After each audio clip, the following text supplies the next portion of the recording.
For folks that were here last week, they should have one. Okay. So if they weren't here or they forgot it, but I only made 25 copies.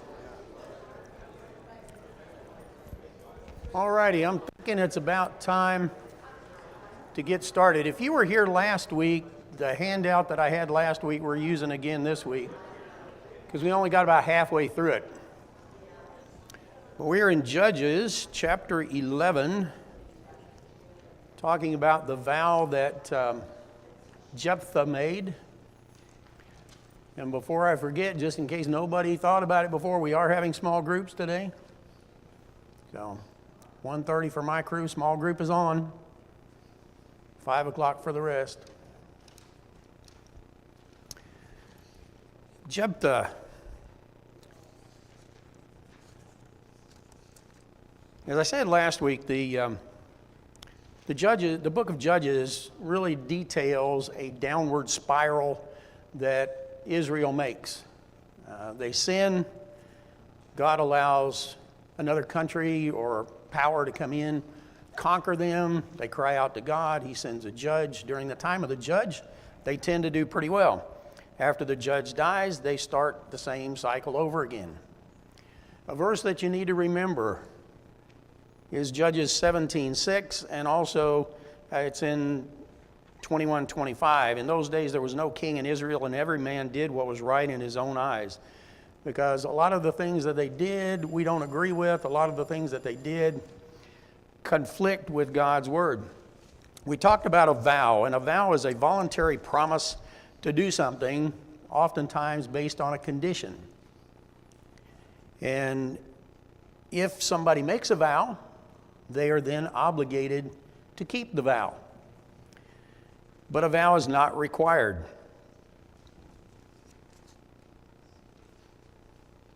We also talked about a rash vow and the fact that God's law provides for an individual that makes a rash vow. Now, a vow, in order for it to be a valid vow, must be legal. If it violates God's law, it is not a legal vow. Instead, it would fall into the category of a rash vow. And a rash vow is something that you make without thinking, and as the law says in Leviticus chapter 5, that once you discover that this is an illegal vow, it violates God's law, you are obligated then to repent for the sin of making that rash vow. And it requires not only your repentance, but also the provision of a sacrifice for your sin offering. So, I mean, it's not like you just get off scot-free because you've made a vow that violates God's law. There is a provision for making it better, and that is that you bring a sacrifice, you confess your sin, and offer that sacrifice. And we talked about different people that made rash vows. I tend to think that this vow, if it is interpreted the way we most often interpret it, would certainly fall into the camp of a rash vow. The things that can be offered as a burnt offering, we talked about last week, are a bull, a heifer, sheep, goat, and pigeons. That's it. When God specifies what he wants, that eliminates everything else. You can't just on your own make up something that you want to sacrifice as a burnt offering and that's acceptable to God. It's not. You have to follow his law. So those were the only things that were allowed. There also is the provision for redeeming something that is given to God. And as I understand it, it became common practice to give a son or daughter or to give a servant to God. And then you buy it back. Sounds a little bit odd, right? But it was, and the provision is made in Leviticus chapter 27. That entire chapter is about the buying back or the redeeming of what you have given to God. So if you give yourself and you buy yourself back, if you give your wife and you buy her back, if you give your son or your daughter, you buy them back. You give a servant, you buy them back. You give a sheep or a goat or a bull and you buy it back. There's provisions for all of that in the law, covered in Leviticus chapter 27. And as I said, it was not unusual that someone would dedicate another person to service at the temple, or at this time it would have been the tabernacle. The temple's not on the scene yet, but it would be later. And then to buy them back or redeem them, and that way money was raised for the priest. Because you see, they're not out there working for a living, so they have to have provision some way or other. That was one of the ways. Now, picking up in question number 10, which is where we left off last week, what was God's law concerning human sacrifice? No, don't do it. It's not permissible. It's not allowed. And if God says something one time, that should suffice, right? If he says, don't do this, he shouldn't have to say, don't do this 5 or 6 times. In this particular case, he did, because he thinks people are a little bit hard-headed, or a little bit deaf, or dumb, or blind, or whatever, and they can't read the law or don't understand the law. I don't know. But he says it over and over again. In Leviticus chapter 18, verse 21, you shall not give any of your offspring to Molech, nor shall you profane the name of the Lord your God. I am the Lord. So don't do it. And in Leviticus 20, verses 1 through 5, he says, any Israelite or an alien that is living within Israel who offers his offspring as a sacrifice to a foreign god must be put to death. He shall be stoned to death. Don't defile my sanctuary. Don't profane my name. So it's not given to a foreign god. You can't sacrifice some human to a foreign god. You cannot sacrifice a human to God. That would violate his sanctuary. It would violate his name. Can't do it. Deuteronomy chapter 12, verses 28 through 32. Don't follow after the ways of those that your Lord is dispossessing before you. God is driving these people out. Don't take up their practices. Especially, he says, don't sacrifice your offspring. And he points out, you don't try to worship me as they do their gods. So there again, you don't sacrifice a human to a foreign god. You don't sacrifice a human to the Lord God. Deuteronomy 18, 9 through 14. Do not make your son or your daughter commit any kind of evil in the ways of the nations he is pushing out before you. Do not allow them to be sacrificed. These evil things are the reasons God is pushing these people out for you to have this land in the first place. And Jeremiah, a couple of verses I don't have here, but Jeremiah 7, 30 and 31, God says, you're not going to sacrifice anybody in the house that bears my name and thereby defile it. Nothing like this has ever entered my mind. That's how God says it. Something this evil, something this perverse has never even entered his mind that someone would do that in his temple or his tabernacle. He will go on in Jeremiah 19, 1 through 5 and say, you don't sacrifice anybody to Baal. I did not command this, nor did I ever mention it, nor did it ever enter my mind that this would be done. He also says in Jeremiah 32, verse 35, don't sacrifice any human to Molech. It never even entered my mind.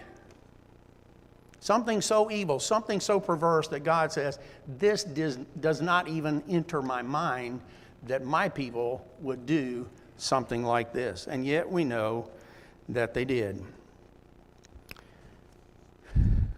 Some people will point to the fact that the Spirit of the Lord came on Jephthah and say, well, he couldn't have sacrificed a human because the Spirit of the Lord came upon him, which he did. The Spirit of the Lord came upon him prior to this battle. Matter of fact, prior to his making this vow. Does the Spirit of the Lord coming on you prevent you from sinning? No, go that way.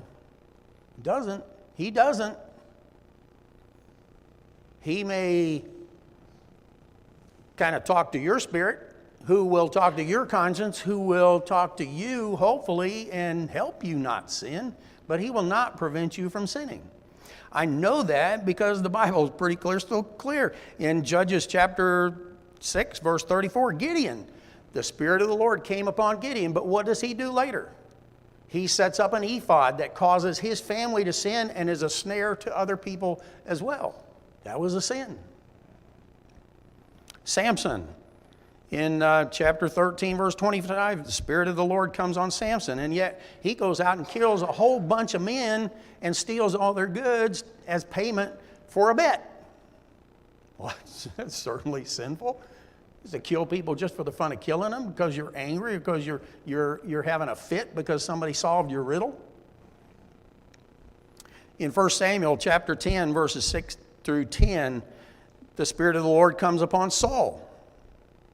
And yet later he will perform a sacrifice that only the priest should do. As a matter of fact, just about the time he is done performing the sacrifice, who shows up but Samuel, saying, "What have you done? You know you can't do that.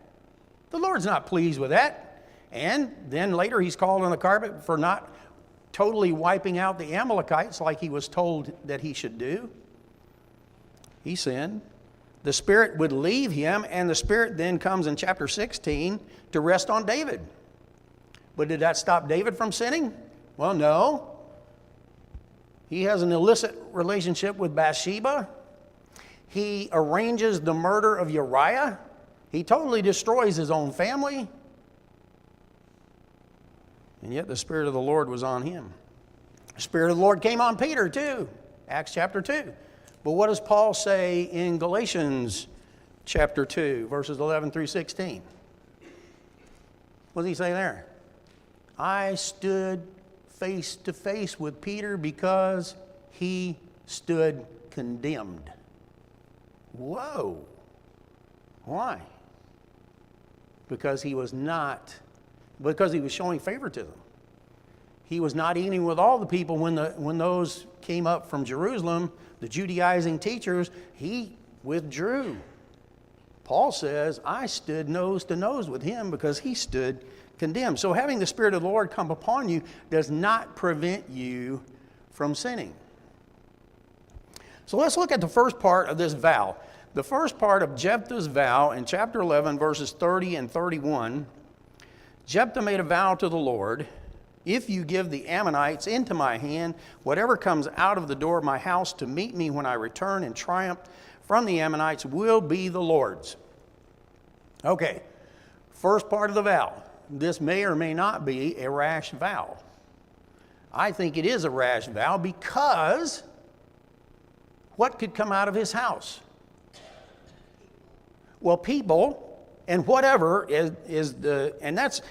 this is almost the same word for word. It varies ever so slightly version to version, but it's almost word for word the same in every version that you have. The word whatever is there, but whatever could be person, could be animal. But what happens if the neighbor comes out? Neighbor was visiting your house, neighbor walks out. You don't have any right to commit him to the Lord. What if a dog walks out?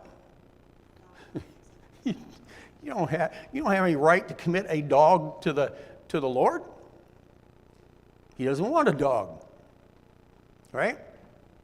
What happens if a neighbor's kid runs out? Well, you don't have any right to dedicate or give the neighbor's kid to the Lord. You have no power over that. The only thing you could possibly hope is your wife came out, your daughter came out, your son came out, your servant came out, a sheep came out, a goat came out, a bull came out, a heifer came out. Those are the only possibilities. And you could give them to the Lord. And according to Leviticus 27, you could redeem them back.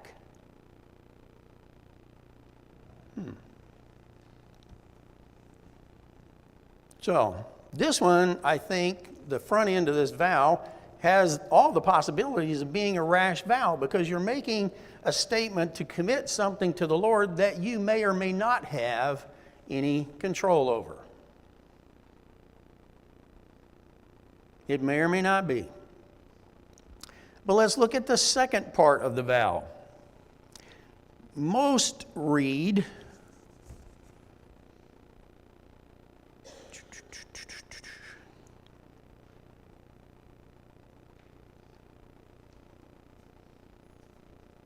as mine does in verse 31.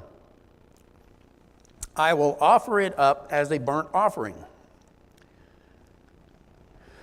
What it literally reads there is, I will offer it burnt offering. Now, it can be, this word that is translated it, can be translated it or him. Those who tend to like the word him here, I will offer him a burnt offering. Now that makes sense, doesn't it? Or I will offer it burnt offering. I will offer it a burnt offering. I will offer him a burnt offering. The as there is inserted to kind of make it read a little bit better, but that changes the meaning when you insert as in there, doesn't it? Because if I say, I will offer him a burnt offering, that sounds good. But I will offer him as a burnt offering? No, that changes the meaning. But remember, the as is inserted. We inserted it to help us believe the way we wanted to believe. Maybe it should have been translated him and leave as out, and then it is, I will offer him a burnt offering. And there are a lot of folks that think that is the way that it is translated. Like I said, the commentators are split on how this thing is settled. A lot of us just go back and it's like, well, I read it right here, he killed his daughter. Well, maybe he did, maybe he didn't. Just remember, in those days, there was no king in Israel, and every man did what was right in his own eyes. But what if the word in there that we translate as and was translated or? Because that word can be translated either way as well. Most of the time, however, it is translated and. But it is also translated or. What if it is translated or? Whatever comes out of my house to meet me will be the Lord's, or I will offer him a burnt offering. That kind of changes the whole perspective. If you look at it like that, then it would not be a rash vow, at least in my estimation. It would not be a rash vow if it is translated that way. Commentators are funny. If a dog walked out, he couldn't have made it a burnt offering. Well, that's true. But the commentator does not go on to say, well, guess what? If a daughter walked out, you couldn't make her a burnt offering either. They recognize you can't make a dog a burnt offering, but they don't recognize you can't make your daughter a burnt offering. But the law strictly forbids it.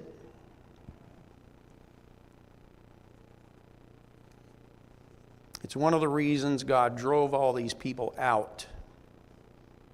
It's one of the reasons he wanted them to go. Now, when Jephthah returns from the battle, and he's happy about the battle, his daughter has heard about the results, and she's all excited too, and she comes dancing out of the house. She's all excited, she's dancing out of the house. He sees her, and he just falls down to his knees and says, oh, you have brought me so low, you've just made me so sad because of the vow that I've made.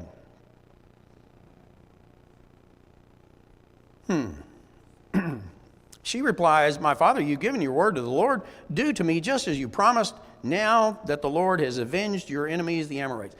Jephthah is distraught. Jephthah is extremely sad. His daughter's pretty much unfazed by this whole thing. Well, that's okay, Dad. Go ahead and kill me. If that's what he said, and she's happy with it, it kind of puts her on the level with Isaac, doesn't it? Now, I'm of the opinion Isaac had to climb up on that altar. You know, a 120-year-old man and a 17-year-old kid, yeah. I'm thinking Isaac had to be a willing participant in that. It sounds like that's what it is with her. Doesn't that strike you as odd? I mean, it does me. It just really strikes me as odd.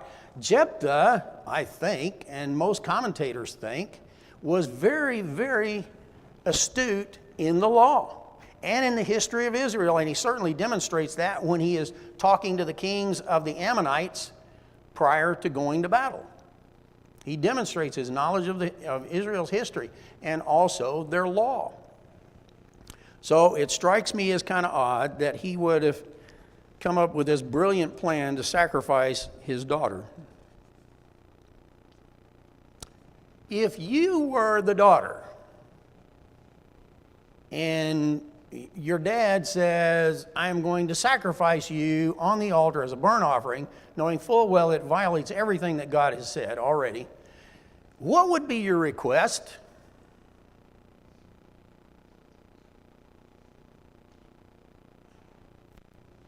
Oh, come on, you got to have a request. Well, yeah, don't do it would be my first request. Hey, Dad, isn't there something in there about redemption? Can't you just redeem me? No, that's an idea. Hey, Dad, you know there's something about a rash vow. Don't you think this is a rash vow? Yes, because it's illegal. It's not a legal vow to start with, if that's the way it's interpreted. So if it's a rash vow, confess your sin, make the sacrifice, that's wiped out. You don't, what? You know, I can live, yeah. But what's her request? Well, Dad, before you kill me, let me go into the mountain for 2 months with my friends. Huh? Oh, come on. Is that a rational request? No. It doesn't make good sense. Does not make a lick of sense, as a matter of fact. Let me go into the mountains for 2 months with my girlfriends, and we will mourn the fact that I'm never going to marry. If some dread disease were to come on you and you knew that it was terminal, what are you going to worry about?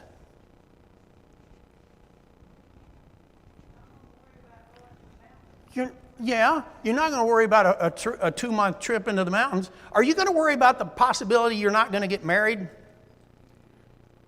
Is that going to be real high up on your list? Probably not. No.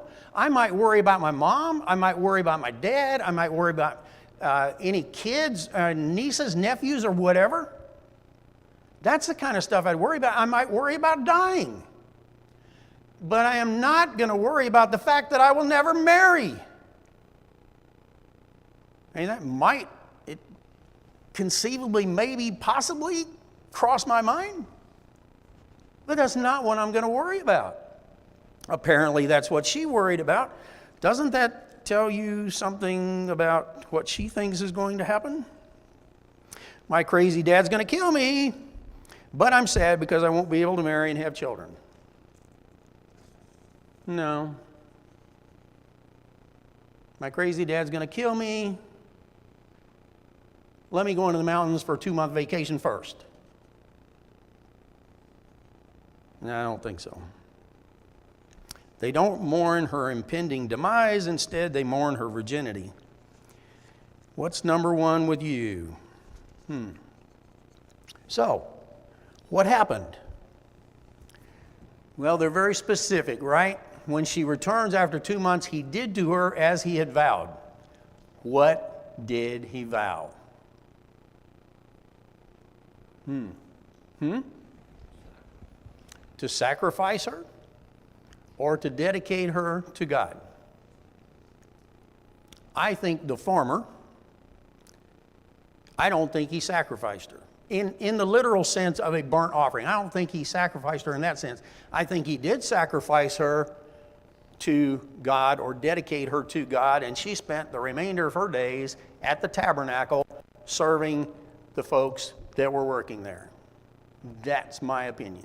Just as, Anna in Luke chapter 1, or maybe chapter 3, when Jesus is brought to the temple, You know, they meet Simeon and then meet Anna, who had been married. She was a prophetess. Her husband had died. And it says that she spent the remainder of her days, night and day, at the temple, serving at the temple. And I think that's what happened with her. It's also interesting, too, after 2 months, she returns to her father. He did to her as he had vowed. Whatever that was, he did to her as he had vowed. And then there's a little note, and she was a virgin. What difference does it make if you're going to be sacrificed literally as a burnt offering?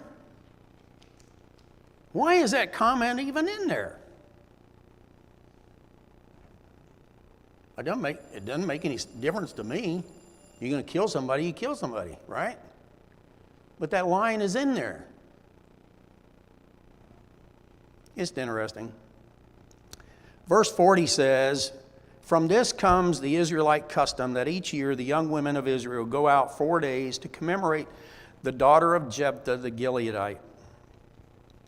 It's interesting that that never translated down through time. By the time that Jephthah was dead, that custom is gone. Some things tended to go down through time and were commemorated over and over again. I cannot tell you the Hebrew, but I got it here. But this is the way it literally translates. "But this custom prevailed in Israel, but that the virgins of Israel went out at different times, 4 days in the year, to the daughter of Jephthah, that they might comfort her."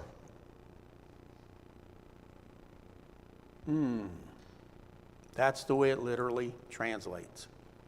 Why did we not leave it that way? Because it doesn't fit our reading of everything else. The only translation that I found is Young's literal translation is written that way. Now, if the virgins go out every year, 4 days each year, to comfort Jephthah's daughter, what does that say about his vow? It says a lot, doesn't it? How can you comfort somebody who just went up as a burnt offering? Yeah, that didn't work. But why did we not translate it that way in all of our other versions? Because it didn't fit the way we interpreted the vow.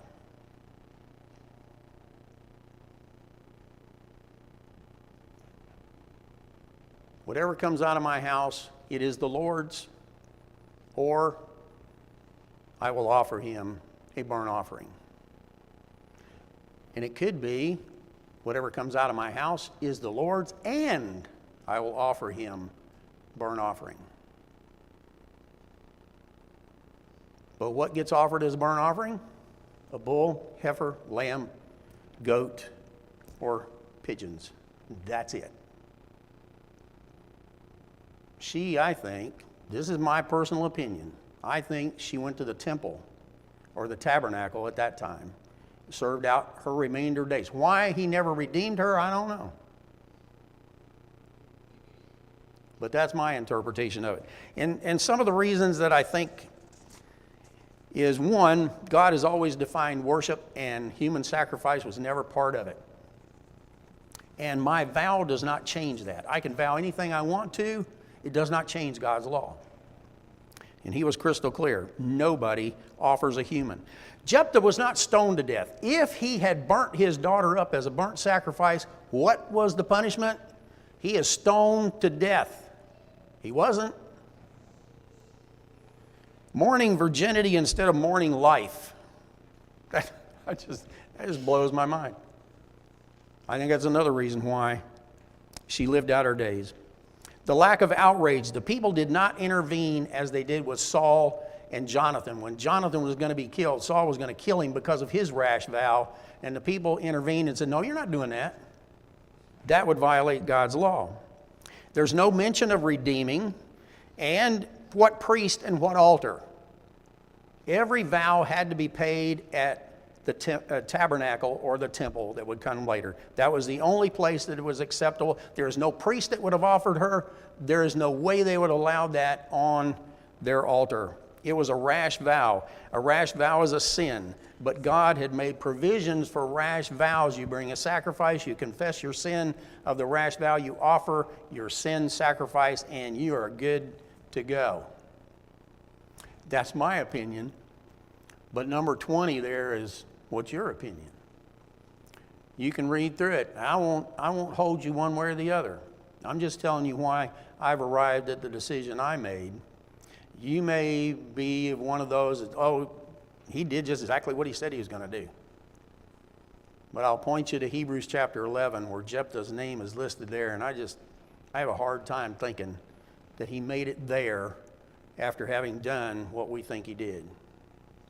Thank you very much for your attention today. We'll pick up again next week with chapter 12. Remember, small groups are meeting today.